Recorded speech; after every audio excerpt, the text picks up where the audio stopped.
What's up, Freshman Challenge? I'm so excited to see you guys this week. I hope there's a lot of new faces, and people come from all sorts of different backgrounds. If you grew up reading the Bible, or if you've never split the pages in the Bible yourself, that's okay. I'm glad you're here. And really, today I want to take the time to tell you a story from the book of John of service. We want to dig deep into this attitude of our heart of serving people above ourselves. So really, without further ado, let me just launch into the story. Imagine with me that you are in antiquity times in Jerusalem in the nation of Israel. You know, this is about 33 AD, and Jesus Christ has just had his triumphant entry into Jerusalem on a donkey, and there was palm branches and waving and lots of excitement. And we're going to fast forward a little bit, though, to the Last Supper that Jesus has with his disciples. And he knows that he only has hours before he is delivered to be crucified and killed on a cross for our sins. And he wants to set a lasting example for his disciples. So he stands up at the dinner table, takes off his jacket, ties a towel around his waist, gets a bowl of water, and gets on his hands and knees and begins washing the feet of the disciples one by one. That's 24 feet. That's a lot of feet, right? But as he's going along washing their feet, he gets to Peter, and Peter is just horrified that Jesus would even attempt to wash his feet. And to be fair, this is 33 AD. They did not have fresh concrete roads or nice pavement or concrete sidewalks. Like, their roads were dirt, maybe gravel at best, and it was just covered in animal waste and people waste, and it was just gross, right? So instead of cleaning the roads, people would have their servants clean the feet of the guests that came into their house. And this was reserved for like the lowest of low servants or slaves, because it was nasty, right? Yeah, here we are. Jesus is on his hands and knees washing his disciples' feet.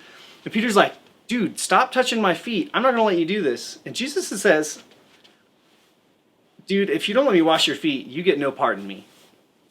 So a light turns on in Peter's head, who's like, well, wash my hands and my head too. Jesus is like, no, I'm just going to wash your feet.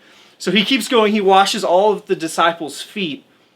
And then he says some really interesting things that I'm going to read to you. This is John chapter 13, verse 12 and on. It says, when he had washed their feet and put on his outer garments and resumed his place, he said to them, do you understand what I have done to you? You call me teacher and Lord, and you are right, for so I am.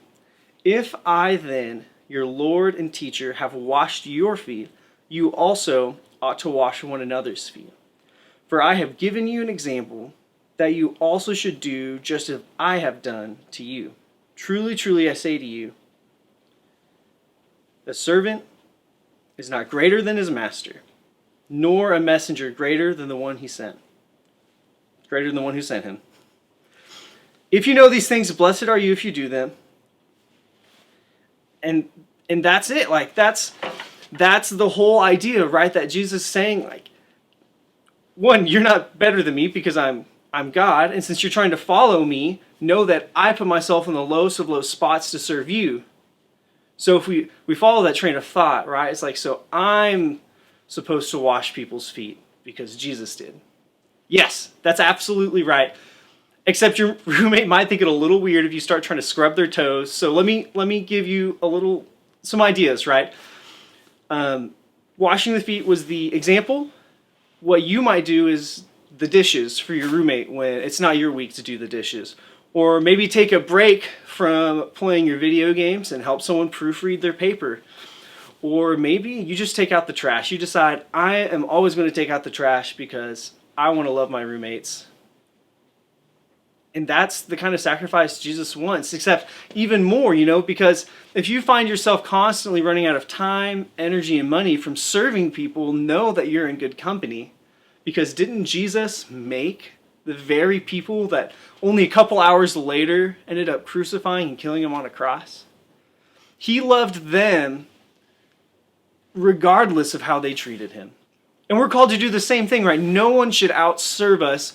We should be the benchmark of loving people and caring people with our own time, our own energy, and our own money. Now, some of you are like, well, people are going to take care of me and walk all over me.